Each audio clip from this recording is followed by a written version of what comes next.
Also in 7, a court appearance today for a South Florida congresswoman. She's there to answer to charges of stealing millions in federal disaster relief to benefit her 2021 campaign. 7's Robin Simmons has more from the federal courthouse in downtown Miami this evening. Robin. She won that campaign, and the Department of Justice says she used those federal funds and tried to disguise where they came from. Now, of course, Representative Sheila Cherfilus-McCormick represents a majority black district here in South Florida. She calls this whole indictment a scam. Her lawyers say they will prove she's innocent. Mr. McCormick, do you have anything to say about what's going on with your wife? No comment from Corley McCormick and 2 of his wife's attorneys as they walk into Miami's federal courthouse Tuesday. South Florida Congresswoman Sheila Cherfilus-McCormick making her first appearance in court Tuesday. Her brother, Edwin Cherfilus, had his first appearance last week. The siblings, along with 2 others, facing charges of conspiracy and money laundering.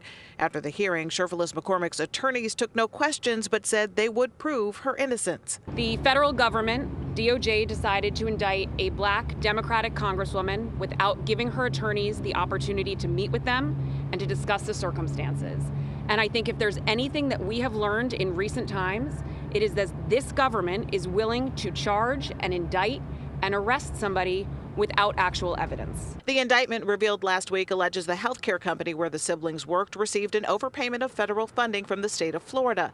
The indictment reads by $5,007,271.50 and was the result of a clerical error by FDEM. That's the Florida Division of Emergency Management. It continues they had the intent to keep the stolen funds and convert the funds for their own use. Prosecutors say the money was withdrawn through wire transfers and personal checks into accounts controlled by Cherfilus-McCormick, Cherfilus, and others. The indictment went on to say the money was used to purchase a 3.14 carat fancy vivid yellow diamond ring. Cherfilus-McCormick made this statement last week. Well, it's an unjust indictment, and it seems like these intimidation tactics have been pervasive. The indictment alleges the money was ultimately used to finance the Congresswoman's first and successful political campaign in 2021.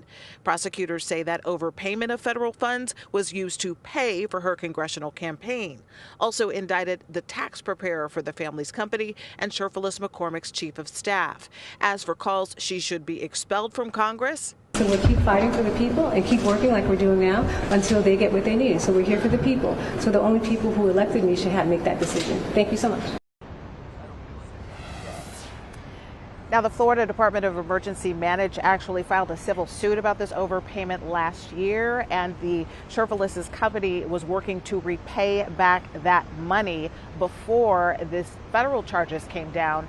Now, the bond that has been set, there are 2 separate bonds, one for $25,000, the second for $35,000.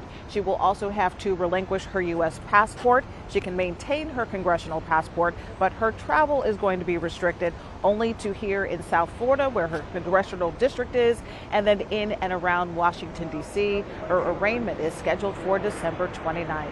Reporting live in Miami, Robin Simmons, 7 News.